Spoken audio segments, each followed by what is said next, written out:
Heather, what's your favorite Kurt Russell film? I thought he was a quarterback. Oh my God. No, he's just not an actor. He's one of the greatest actors of our generation. He's been some of the greatest B movies of all time. But in addition, he starred in two movies that you've probably heard of. Was the lead in both. Backdraft and Tombstone. Kurt Russell was in Tombstone? Heather, he played Wyatt Earp. You gonna do something or just stand there and bleed? Oh, my dad's gonna kill me. Well, he's going to kill you for a number of reasons. That just might be one of them. But True. if I had to pick my favorite Kurt Russell film, we have to go back to my childhood. Oh, the silent film era? With Charlie Chaplin in it? No, Heather, I'm talking about the cult classic Big Trouble in Little China. Never heard of it. Big surprise. You see, it's about Jack Burton, truck driver of the Pork Chop Express, who finds himself in an epic battle between ancient good and evil. With the help of the Chang Sing, he goes to Chinatown in San Francisco and takes on the ultimate evil undead warrior, David Lo Pan. Okay, so why does Kurt Russell, the truck driver, get mixed up in Chinese black magic? The same reason that all good 80s movies fight good and evil. To save the world? To save Kim Cattrall. Well, that's fair. Samantha from Sex and the City is worth engaging in a little bit of ancient black magic to save. But what does any of this have to do with bourbon? You know, I'm glad you asked. And if anyone's still watching, we're going to tell them now, all right? the three people that are still watching. Jack Burton faces off against Lo Pan on a dark and stormy night. We've got our own epic battle brewing between two bottled and Bond heavyweights. These two contenders are about to clash in a showdown of the ages. Only one of them will tame the burning blade and win the heart of the girl with green eyes. All right, B, I think it's time to start drinking. I agree. It's all in the reflexes.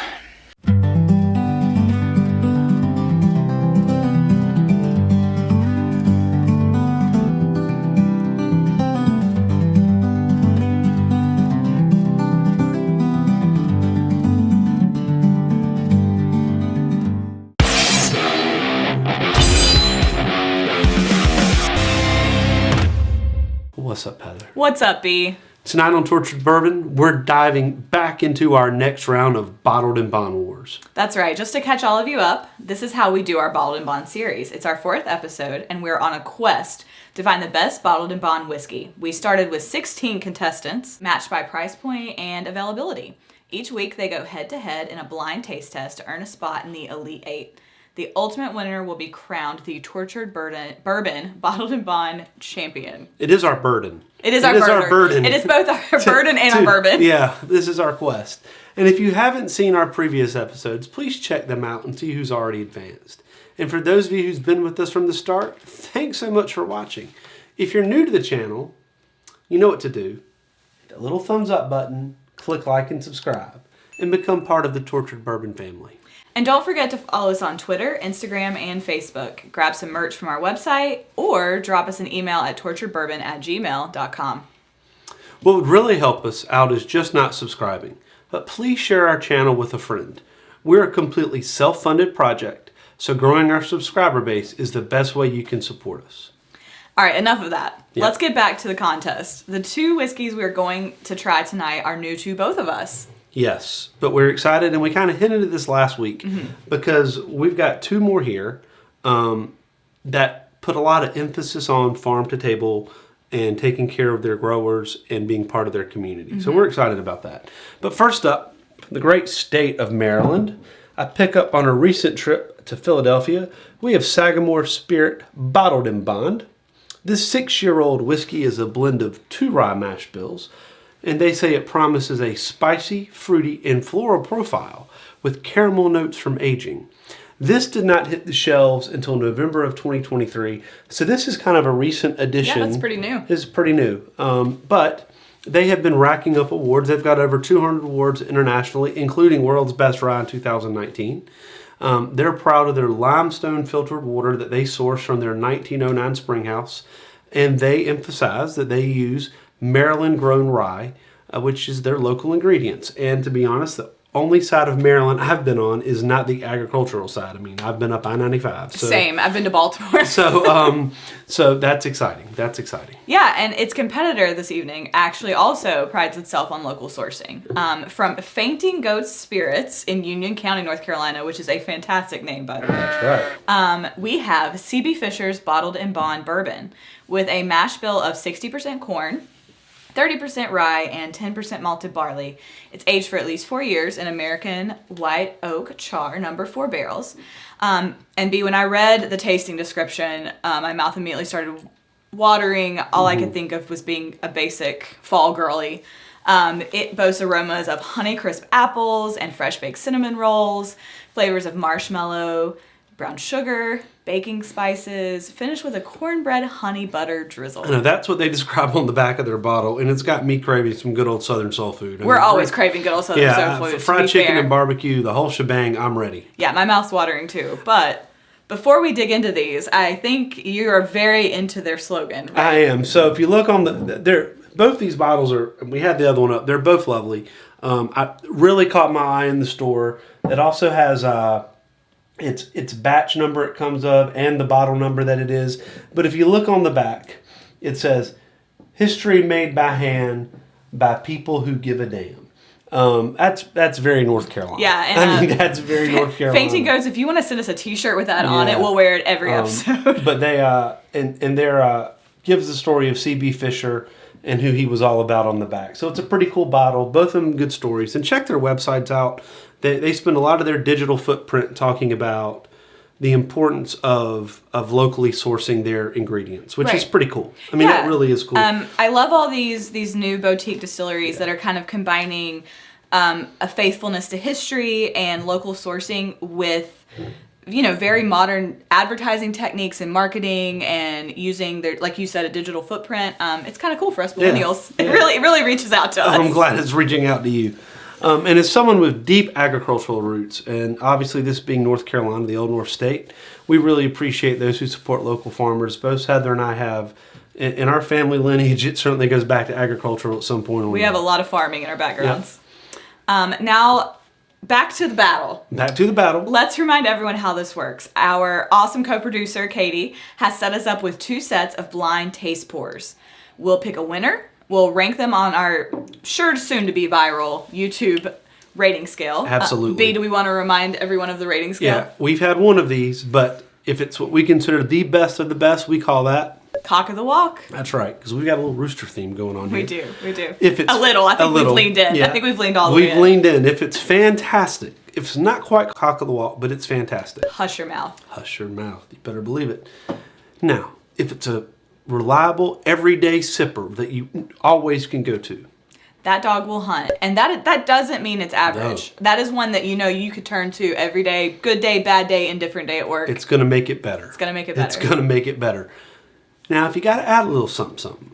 Bless your heart. Bless your heart. And the one that we want to stay away from no matter what. Piddlin. Thankfully, we've only had one of those. We've only had one piddlin, but it has definitely reminded us what piddlin's all about. It left its mark, that's for sure. It left its mark. So, what we're going to do now is we're going to taste them. We've been drinking a little Buffalo Trace beforehand, so I'm just going to slide this out of your way. Yeah, we like to kind of get our palate warmed up. Warm the palate. And we don't know what either one of these are. Do we want to start with one or two?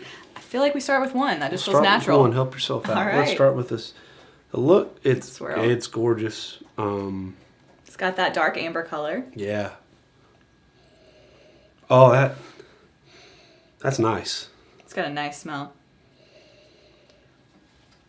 I'm hit with the caramel. Yeah. For sure. I mean, there's some dessertiness to that. Oh yeah, there's definite sweetness. But I think you can already tell there's a higher rye content because it's got a little bit of a sharpness to it. I'm getting a note. I just can't. I know. I got something that my very first smell of it that I can't put my finger on. But it's good. Yeah. Oh, it's a good thing. This really has a unique smell. It does. Now my nose is itching. I apologize. Maybe this is those fresh baked cinnamon rolls and cornbread. Maybe it's the cornbread. All right, let's give this a taste. Ooh, taste that rye right off the bat. Oh, that's good. But you get the rye. That's good. It is I don't know though. which one that is, but that is good. Okay, there's rye off the bat, but there's no burn at the finish. No, that rye's in the front. It is sweet in the end. You know, I can go either way with rye because it tends to be spicier. Yeah, it does. But this one, when I say I taste the rye, and this is going to sound bougie, but it's almost like I taste the agriculture. Like it's added. Like it's almost like I can taste the roots of it. Like it tastes a little earthy, but in a good way. Oh, that is so good. But do you get the earthiness? Like I do, but it's got a sweet finish. Has a sweet finish. It mellows quick. For something with spice, it's easy. Yeah, the front tasting note, I'm trying to tell what I can get. Maybe it's corn. I mean, obviously, we should, it's at least 70% corn. We should get some corn. But sometimes you taste it more distinctly But than others. there's some, I just can't. There's something there. When we hear it, we're going to, oh, duh. Maybe it's apple. I keep thinking pie. So, yeah, it's apple. Honeycrisp apple. So maybe it's the Fishers. I don't know. I don't know, but it's good. I'm a fan. For something that's got a high rye content, like you said, it mellows very quickly. It has a little bit of a burn, but not much. And by the time it gets here, it's mellowed out completely. That's really good. I was getting ready to say, I bet you really like that one. Whichever one you are, we're getting another box. Just you're gonna have a friend. You're a permanent member of the Tortured Bourbon family now. That's really good. That is very good. That's really good. It has a great finish. That's good. Here you go. All right, I feel bad for number 2. They have to go second. Ooh. It's a very different smell, but sweeter. Yeah. Definitely get the caramel on that one. But it smells good. This smells so good. Neither of these are ethanol. Neither of these are both that quality. you see. Yeah.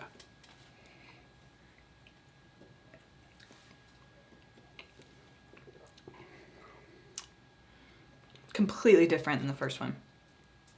That's good too. But completely different. Oh yeah. So this one gives you a second. This one burns up front a little more, but still mellows. I get more of a sweet notes in that one. Less rye. All right, I'm gonna be bougie like you just said. I taste the earth in both of them. You do? Okay. I taste it more in number 1. So this one I want to chew. Mm-hmm. That's what I just did that. I really want to sit there. I mean, there's complexity in this. Mm-hmm. This is tough. They're two different. I mean, well, you're comparing a rye to a bourbon. It's a high rye content bourbon, right? Right. The mash bills are not that far apart. Yeah, they're not. It's not like and they both have the same modus operandi of what they're trying to do, but they are completely different. But they are fantastic. So I'm going to take back what I just said, because I know that most of the time rye equates to a little bit more spiciness. Dark and stormy night. Is it? Thunder. David Lopan's coming to get us. But neither of us have green eyes or a Kim Cattrall. It's going to be very disappointed. Very disappointed.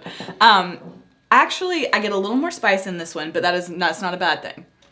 This one I taste more earthiness than this one, but I think this one I actually do taste more rye. And this one's a little sweeter overall for me. But I'm actually going to do one more taste of each. Yeah. I might do a couple more tastes of each, actually. Okay, this one, now I'm realizing that I think it's the corn. Like, we are smelling the corn. Like, this smells, I don't know if you've ever shucked a bunch of corn with your grandma. Yes. That's what it smells like. It smells like corn husks and, like, the raw corn that you're just, like, you've been husking for, like, 2 hours. That's what it smells and tastes like to me. It smells like fall. Yeah. No, you're not wrong. That smells like a farm. They're both good. They are both. They're both good. All right, now we have to make some tough decisions right now. This sounds ridiculous. Let me see if I get this again. God, they're so different. This one I want to put right here and chew. Mm-hmm. It's got a nice substance to it. I do not want to pick a winner. They're very different. They're very different. And this is where it's going to get interesting, because another reason we pick them, They're both about $55, $56. So these are not cheap. These are not cheap. They're boutique. They're not readily available everywhere. Right. So that's why we picked them against each other. But these would beat out some others we've had. I think so too. So I'm a little sad they're both not Yeah. advancing. But let's rank them on our scale first, and then we'll have to pick. I'm going to make you pick. All right. But number 1, do you want to go first in ranking? Hush your mouth.